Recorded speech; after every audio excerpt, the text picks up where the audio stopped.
In this video, we're going to look at more work problems, and the type of work we're going to do involves lifting cables or ropes or chains.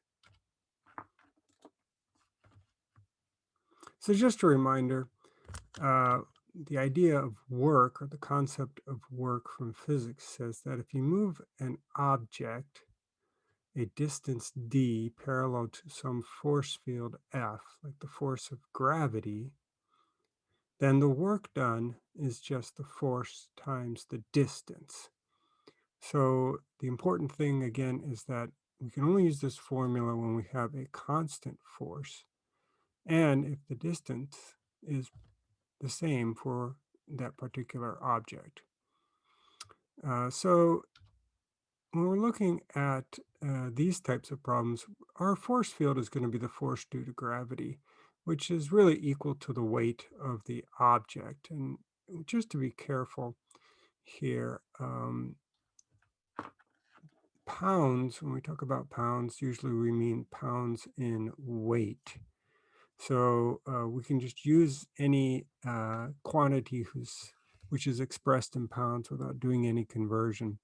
But if we're given a weight expressed in kilograms, we need to multiply that, a mass expressed in kilograms. Then we need to multiply that times the acceleration of gravity, which is about 9.8 meters per second squared, to get the weight. Now, for these types of objects, chains and ropes and cables, they usually are given a linear density. In other words, we're told how many pounds per feet or how many kilograms per meter. And if we're not given that information explicitly, it's usually easy to calculate from the information given in the problem. So here's our first example. And we will refer back to the solution methods for this example in our other examples. So we have an 8-meter chain.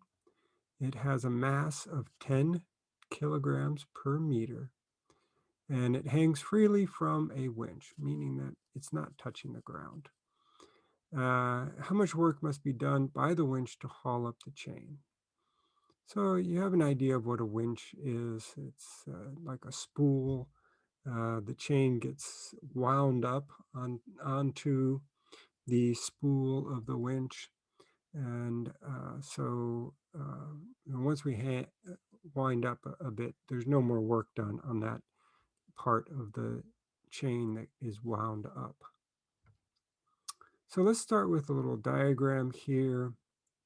And let's convert our mass units of 10 kg into weight units. And the unit of weight in the metric system is the Newton. So we'll multiply it times 9.8, and that tells us that we have 98 newtons per meter of weight for this chain. So to develop an integral, we're going to first break up that distance from 0 to 8. We'll go ahead and put in a coordinate system. Let's just say we're going to define x in a specific way. We're going to let x be the distance measured downward from the winch. And it's vitally important, it's super important that you tell me what your variable represents. Too many times I have students that try to memorize my solutions, but in my solutions, sometimes I'll start x from the top, sometimes I'll start x from the bottom, and so that's not really useful. You need to be able to tell me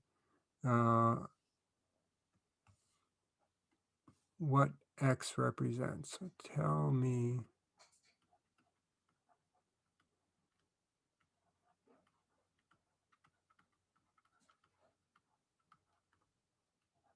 if you don't tell me, that's an indication that you don't understand the problem.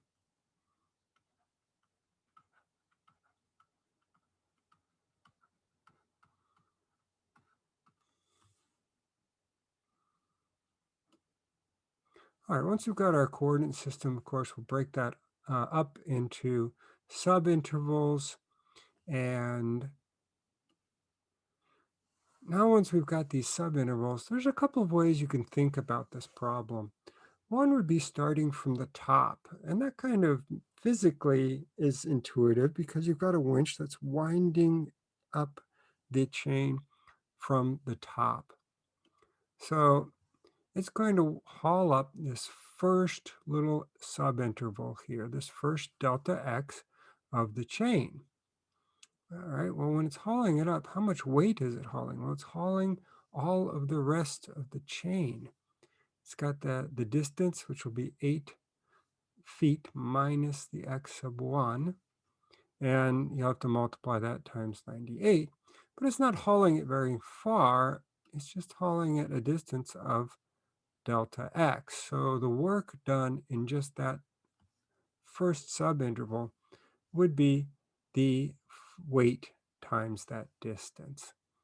Good. Now we move on to the next subinterval.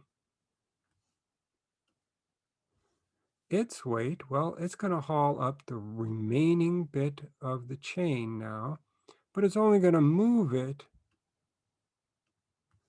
delta x. So again, what's left is from x sub 2 to the bottom, so that's 8 minus x sub 2. You multiply that times that linear density, 98 newtons per meter. That gives you the weight of the chain that's left, and that's going to be hauled a distance of delta x, and so on, right? We could do the next delta x from x sub 2 to x sub 3. How much weight do we have? Well, the weight of the chain that's hanging down, that's 8 minus x sub 3 times that density, 98. That'll give me the total weight.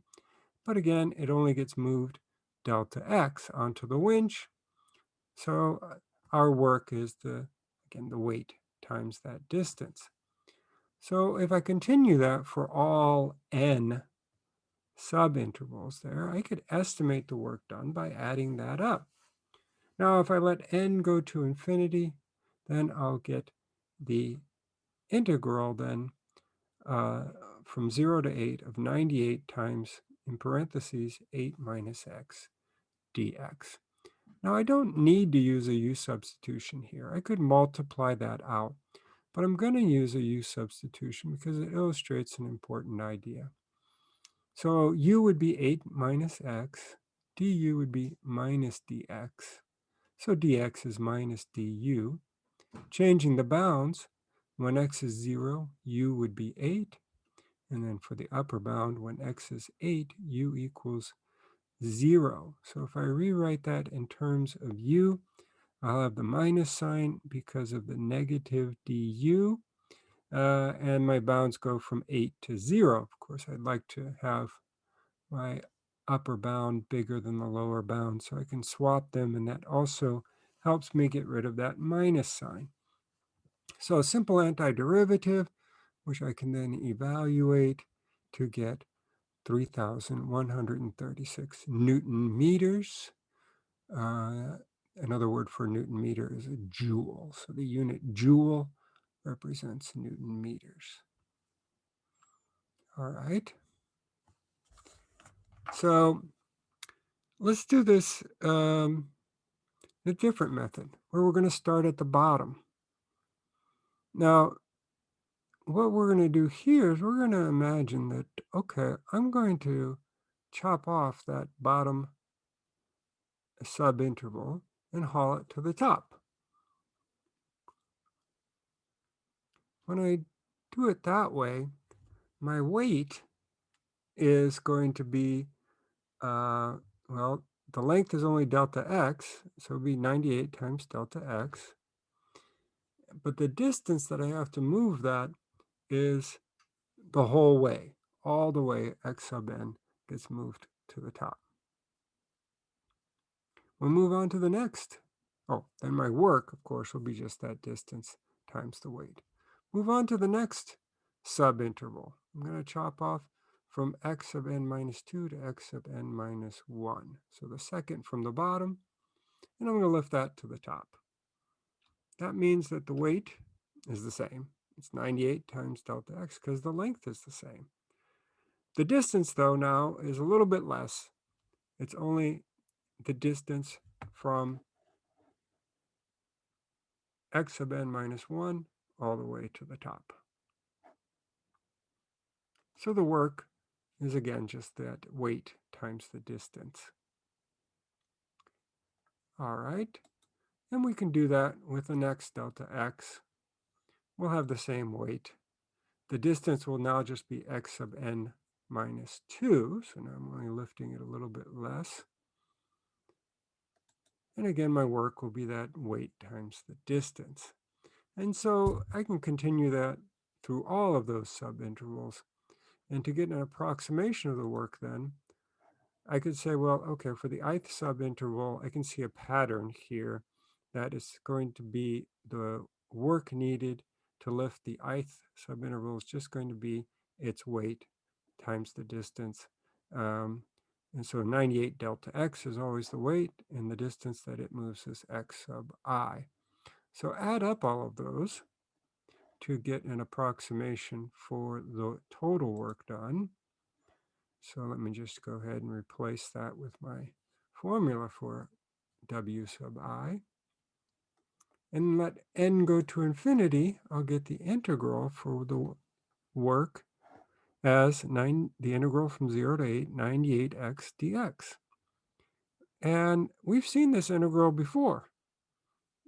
When we made the u substitution with our first method, we got the integral from 0 to 8, 98u du. So we know we're going to get the same answer now. After taking the antiderivative and evaluating, I get 3,136 Newton meters.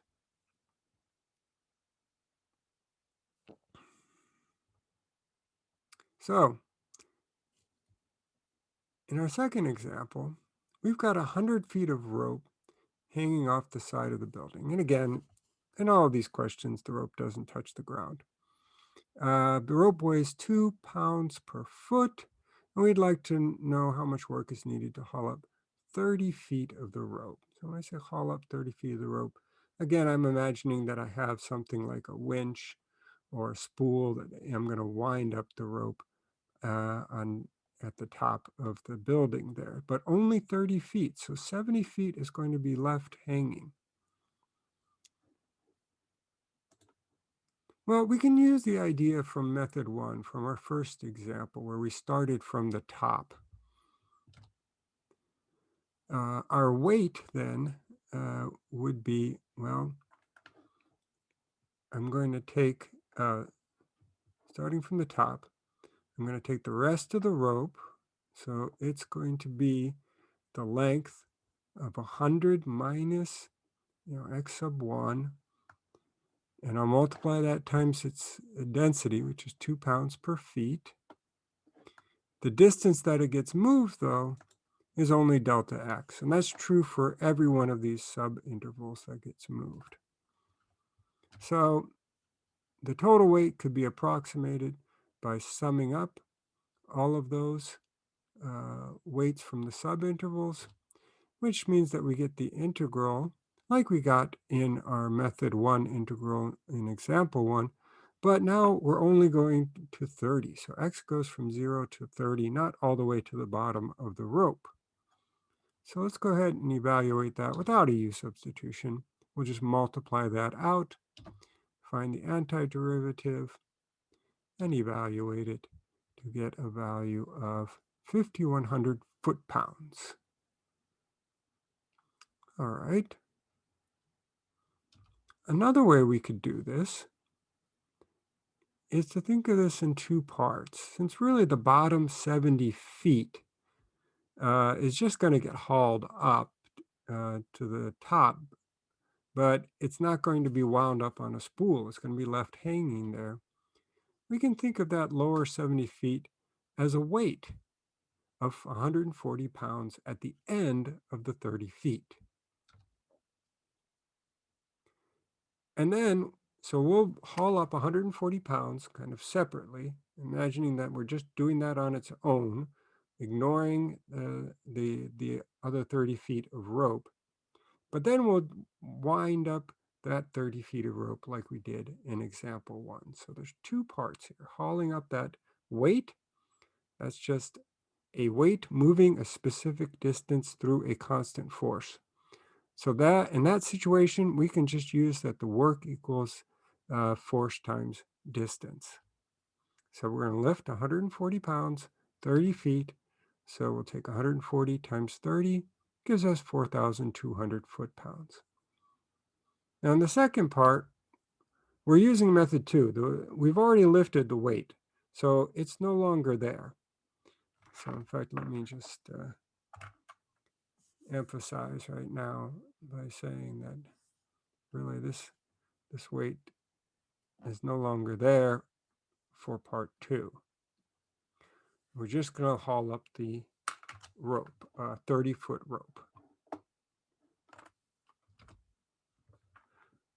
And onto a winch. So just going straight to our formula there like we had in the first example with method 2.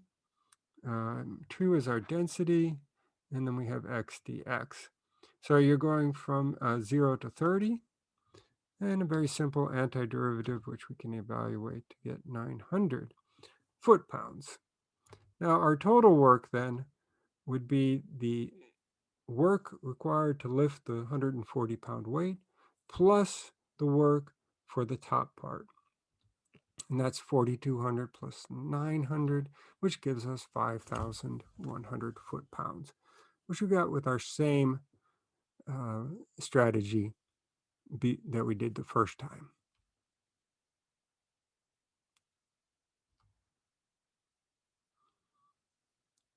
All right, in our last example, we're going to have a 20-foot chain. It hangs from the winch on the ceiling of a warehouse.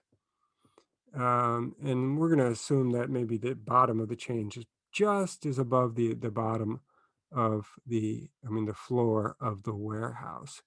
So if we have a truck that needs 10 feet of clearance, we're going to have to move the chain out of the way. And so there's many ways that you could move the chain out of the way. And so we're going to explore 2 options.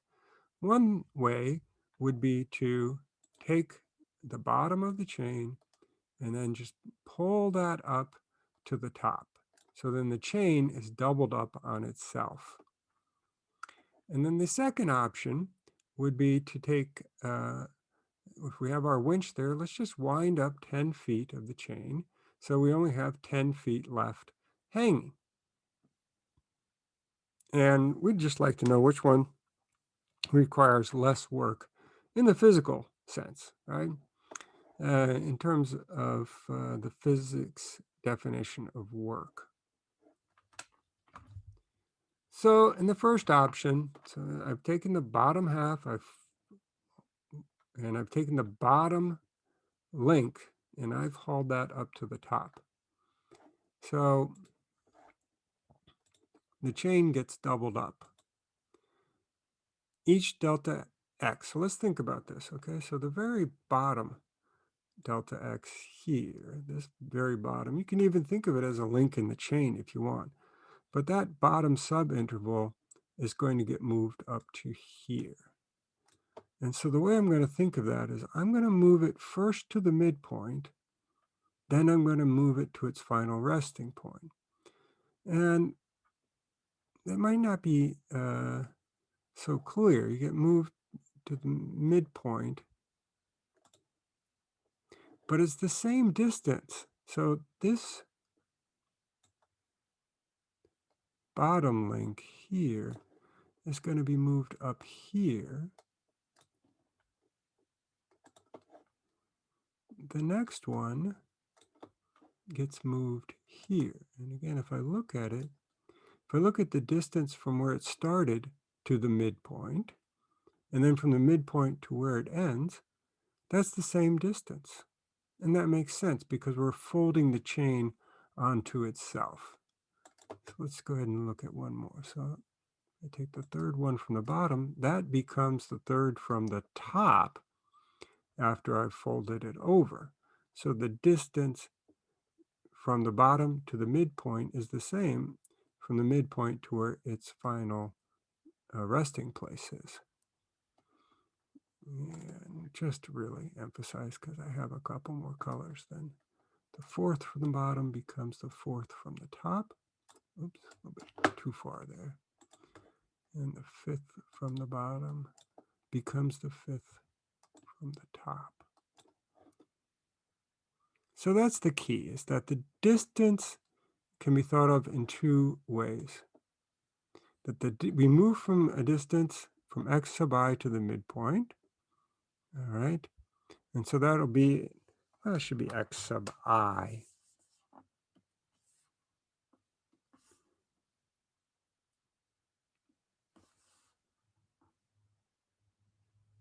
And then from the midpoint to the final position, that's going to be the same distance. And so the total distance is twice x sub I minus 10. Now the weight of each one of these subintervals, well, its length of that subinterval is always delta x. And you just multiply it times 5, which is our linear density.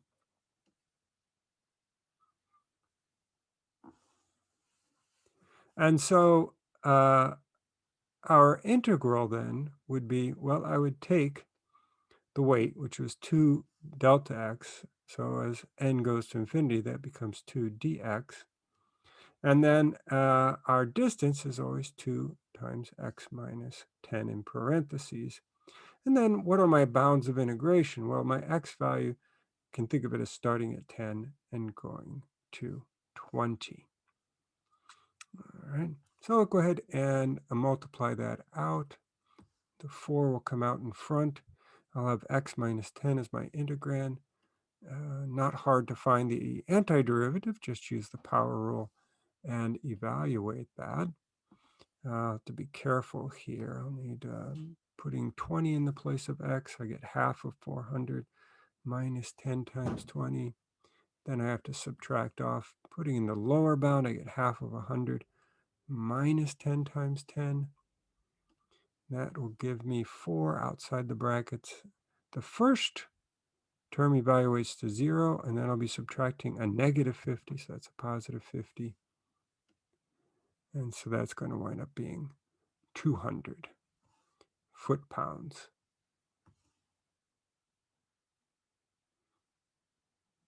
So that's if we take the bottom of the chain and pull that bottom to the top, so we're doubling up the chain. What if we just wind it up? Well, this is like the example that we just did. We're just going to go ahead and consider that bottom 10 pounds as a 50-pound weight. So we have 10 pounds, 10 feet. 10 feet of chain, each at 5 pounds per foot. That gives me my 50 pounds. And so I'll do the two parts. I'll break it up. I'll say, okay, let me just lift 50 pounds a distance of 10 feet. And then I'll do the top part like I did previously. I assume it gets wound up on a winch. So moving 10 pounds, 50 feet, that's just the force times the distance. 50 pounds is my force, 10 feet is the distance. So I get 500 foot-pounds just for that part. And then to wind up the 10 feet at the top, now I'm thinking that I've cut off that 50 pounds. I've already lifted that. I'm only looking at the top 10 feet. I can use the second method from example 1, and that's a rather simple integral which evaluates to 250 foot-pounds. So my total is going to be the total to lift the lower 10, the 50 pounds, plus the total for winding up the top 10, which is a total of 750 foot-pounds. So 500 plus 250 gives me 750 foot-pounds, which is significantly more than the first option. So if you think about this, why is option 1 use so much less work? And Part of it is because we're not doing anything at all to the top 10 feet. The top 10 feet of chain just remain stationary. No work is done on them at all. And in a way, we're doing very little work on the bottom ones because even though the top one, I mean, the very bottom one gets moved all the way to the top, as I get closer and closer to the midpoint, the distance that I move gets smaller and smaller. And so the little subinterval uh, right next to the midpoint only gets moved a delta x. And so that's why it is so much less work. Now, mind you, if you are actually working in a warehouse and you're thinking about as an employee, how much work do I have to do? Well, to wind it up on a winch might just be a press of a button, whereas hauling up the chain might require, actually doing physical labor. So in terms of how much human work is involved, option two might be the better thing. But the question really was dealing with the concept from physics of work, and option one is clearly requires significantly less work.